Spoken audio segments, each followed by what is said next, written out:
La situation est grave, très grave. C'est une tragédie. 15 personnes ont été tuées par des tirs amis. Et voilà les retombées. Tout le monde rejette la faute sur les autres. Les avions israéliens ont intentionnellement créé une situation dangereuse pour les navires de surface. S'il est possible qu'un missile syrien ait abattu cet avion, c'est Israël qui a provoqué ce tir, affirme la Russie. Israël a une nouvelle fois bombardé la Syrie, les Syriens se sont défendus et l'avion russe a été pris dans ces tirs croisés. Cela n'empêche pas les militaires israéliens d'accuser l'Iran et le Hezbollah.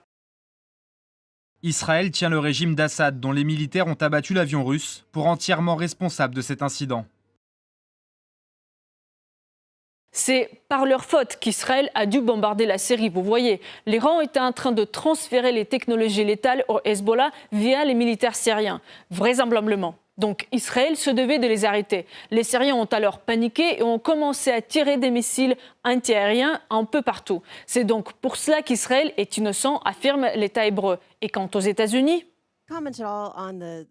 Pouvez-vous commenter le tir contre l'avion russe qui a eu lieu hier? Est-ce que les États-Unis ont vu ce qui s'est passé le long de la ligne de désescalade ou par d'autres moyens? Pour autant que je sache, la coalition n'est pas impliquée dans cet incident. Est-ce que vous avez pu voir comment cela s'est passé avec vos radars ou le long de la ligne de désescalade? Nous n'avons pas cela sur nos enregistrements. Ils n'ont pas vu ce qui s'était passé. D'habitude, quand on ne voit pas ce qui s'est passé, on n'accuse personne, à moins de pouvoir se livrer à un coup bas contre l'Iran. Je voudrais présenter nos condoléances à notre partenaire du Conseil, la Russie, pour les pertes tragiques en vie humaine quand l'avion russe a été abattu hier. Si la Russie est intéressée à instaurer la paix en Syrie, elle doit faire en sorte que l'Iran et ses milices quittent la Syrie une fois pour toutes. Le risque d'élargissement du conflit disparaîtra avec eux. L'Iran est responsable d'avoir fait de la Syrie ce qu'elle est aujourd'hui. Voilà un argument intéressant. Israël bombarde la Syrie tous les mois, parfois toutes les semaines, pour empêcher l'Iran d'attaquer Israël. Pour le moment, il n'y a eu aucune attaque iranienne, contrairement à toute une série d'attaques lancées par Israël.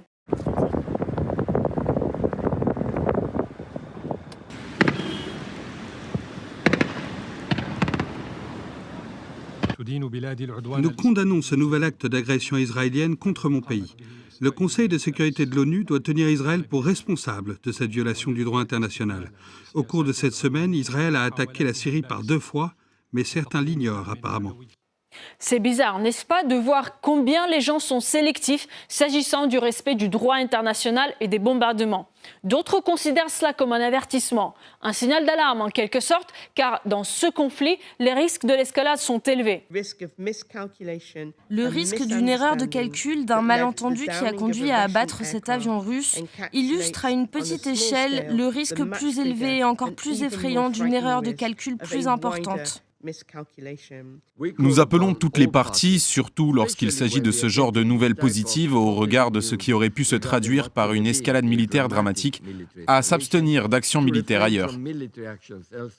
Israël a présenté ses condoléances et a même proposé d'envoyer le dirigeant de ses forces aériennes en Russie pour faire un rapport sur l'incident. Vladimir Poutine, lui, appelle au calme, précisant qu'il s'est agi d'un tragique coup du hasard. À l'époque, l'avion de chasse turc avait volontairement abattu notre avion. Ici, cela ressemble plutôt à un enchaînement de circonstances accidentelles tragiques.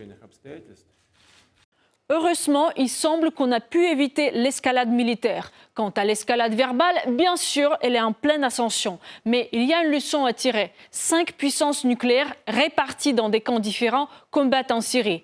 Et rien qu'une petite étincelle pourrait provoquer l'embrasement le plus terrible auquel le monde ait jamais assisté.